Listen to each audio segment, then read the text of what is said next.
What's the Habs, Alphas? What's the record?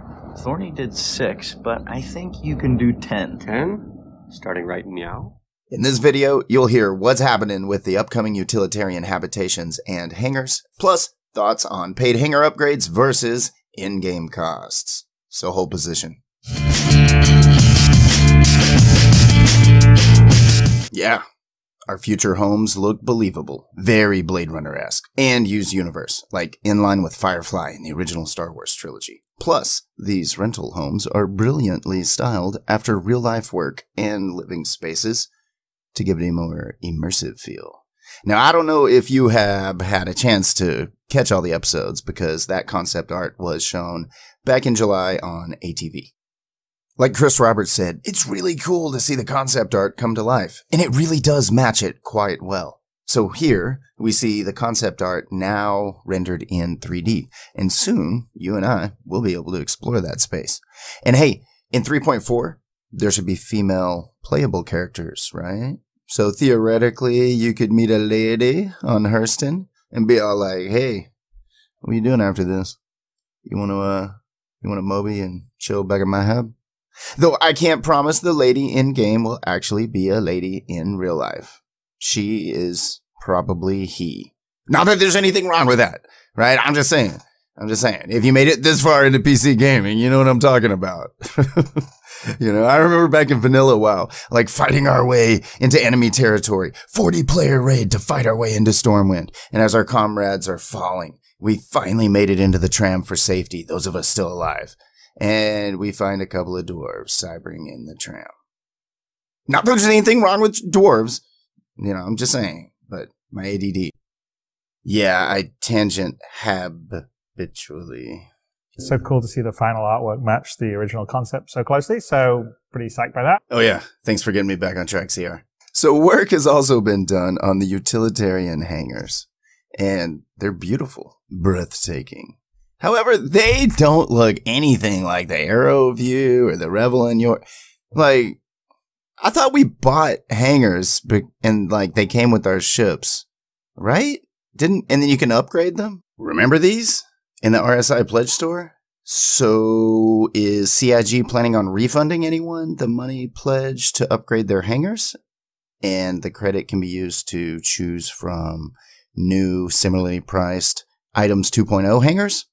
Or are we going to have a home base somewhere where we choose to purchase a space in-game somewhere, and based on the type of hangars we have with our ship packages and hangar upgrades, is that what we're going to get in-game when we spend UEC to rent a space for a particular amount of time in-game?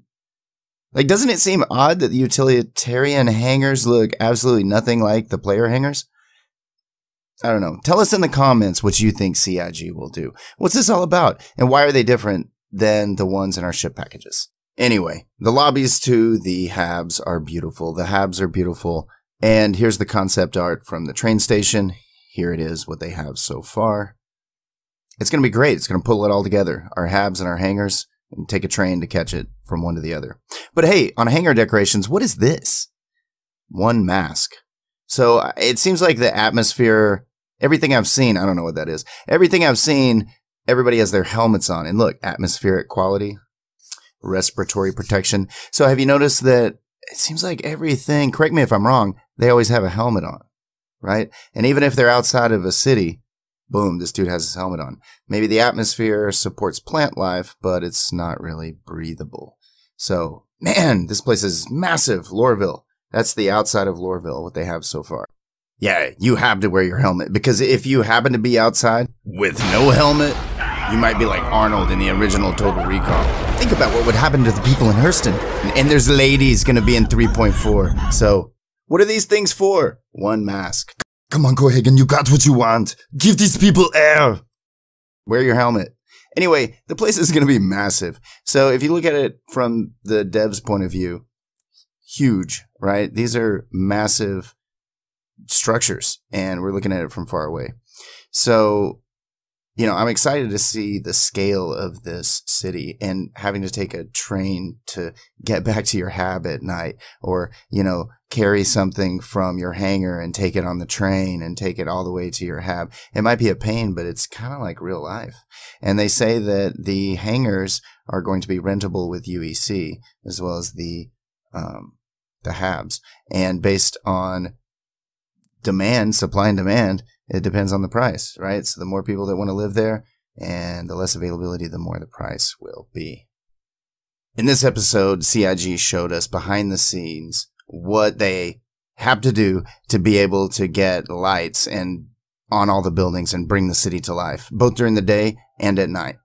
Oh, by the way, happy to announce, they've also been working on elevators, which I'm excited about. Maybe they can fix the ones in Levski finally. I've been preaching that for months. So definitely exciting things in the works at CIG. The great drought of 2017 is over, citizens. Yes, 2018 has been on track.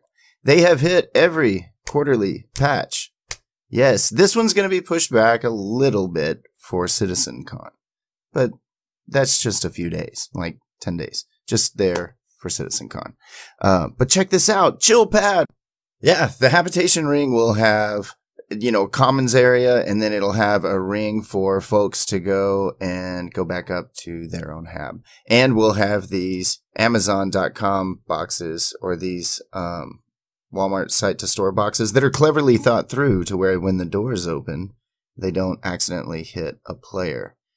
Like, no risk of collision there. So they're really well thought out. And this will be a lot easier, I think, than the administrator desk. I've seen so many people struggle with that dang desk. Anyway, these are pretty cool. And they're going to use subsumption. And that's going to decide, the algorithm will decide which one you're going to have to maybe pick up at or drop off at. So that way it'll give you some variety, and you'll have to travel around the town, maybe use that tram we talked about. And everything they're building now is using items 2.0. So the way this will work is if you try to drop off something, but you don't have the mission item, it's just going to go back to the start menu. So you'll actually have to have accepted the mission before you can drop off to get the reward. It'll force us to have a little fun exploring Hurston. Remember to subscribe, and I will see you, hopefully, in Levston.